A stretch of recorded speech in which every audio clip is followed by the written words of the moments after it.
few days into government's resolve to seek an IMF bailout, and many wonder, how did we get here? Even if they go for the money, they will come and then embezzle it, and then they'll be spending our money. Wow. It is unnecessary. There's no way we can survive without IMF, because over some years now, I think most governments have been to IMF about 16 times, as I can remember. If we go to IMF, I think IMF can regulate the government. Seth Tetteh is former finance minister who had sounded the alarm for an immediate IMF program months before government's announcement. If we don't go to the IMF now, right, I have more questions. Are we able to weather the Ukraine war for as long as it takes? The G7 just met, right, and they are saying they are in for the long haul, which means that, quote, what they are saying is that we expect this to extend maybe to the end of the year or the rest.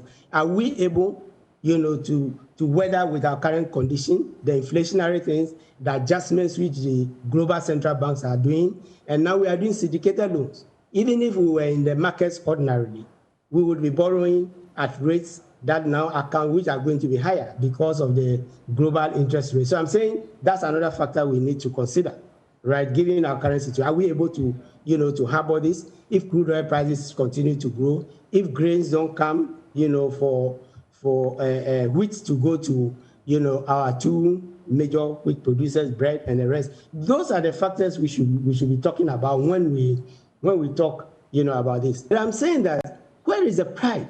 Didn't we go back to the IMF for COVID loan? If we were that solid, why didn't we stomach it ourselves? Ghana's net international reserves has declined to $4.6 billion in April 2022. That's from $6.9 billion in January 2022. This has impacted the foreign exchange market, as some multinational firms that have declared dividends so far are also expected to repatriate the funds to the investors. This, among many other severe economic challenges, mounted pressure on government to seek IMF assistance. Kojo Opon Nkrumah is Minister of Information. This is the appropriate time that you will take a decision like this. Let's go back. 2017, 2018, 2019, there was no basis to take a decision to go to the fund for a balance of payment supported program. But the same COVID you are raising, it came up in 2020. I'm saying 2017, 2018, 2019, there was no such need. 2020, as I've explained, our economy was badly hit. 2021, we actually took money from the fund. I hope people have not forgotten. We actually took about $1 billion from the fund to support our COVID response program. But that was not a balance of payment program. Now, as we're entering 2022, in November 2021, we put an economic program before the Republic, went to Parliament and sought to get that program approved, and then upon its approval, implemented. Take some of our revenue measures.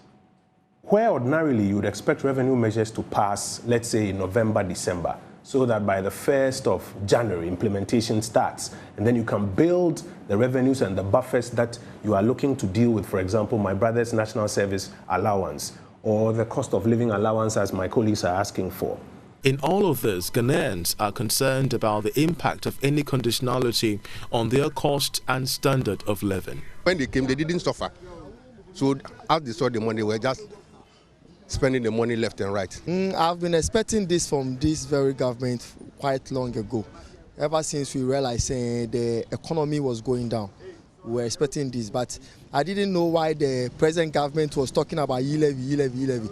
We are welcoming it. So the only thing we can tell the government is that they should return our e-levy for us and cancel the e-levy with immediate effect, since they are going for the IMF.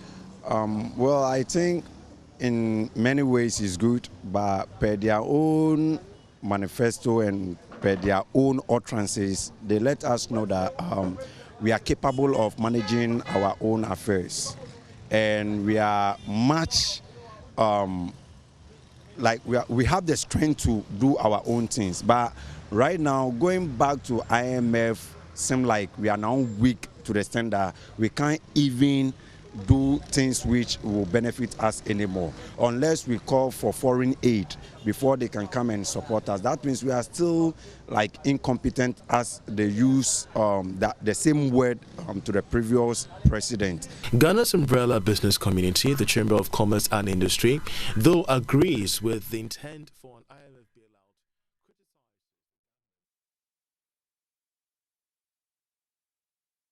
of the chamber. As we speak now, we cannot generate money from within. There's no way.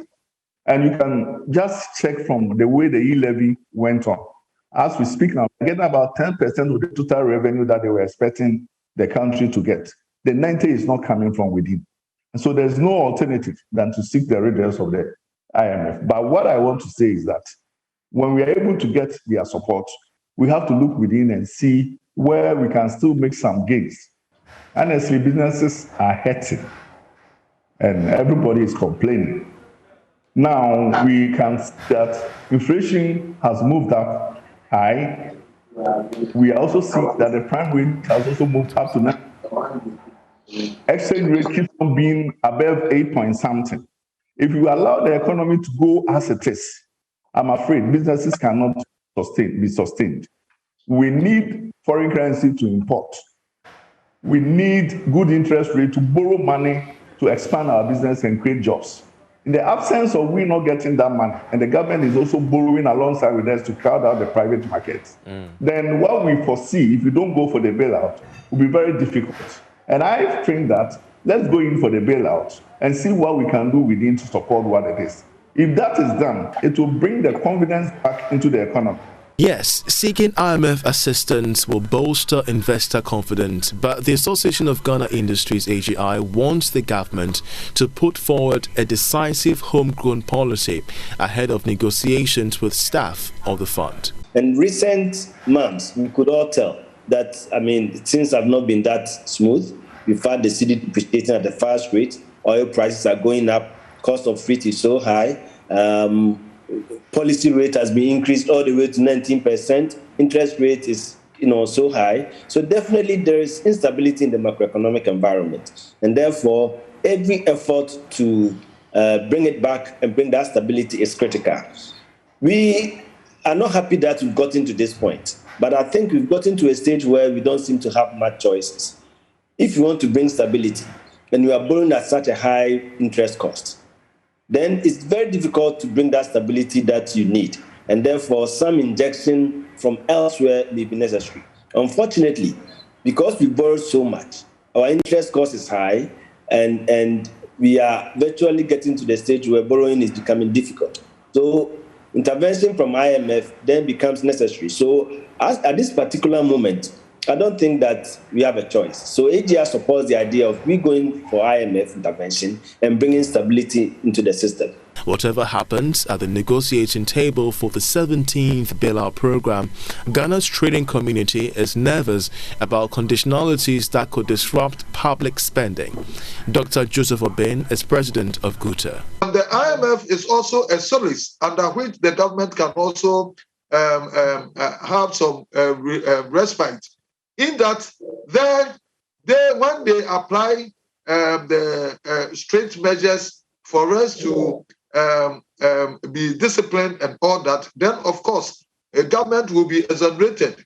Then we think that that's a smart move from the government. Otherwise, if it would have adopted a homegrown solution by itself and all that, cutting down most of the social interventions that they themselves have brought, politically, it will be probably not prudent for them.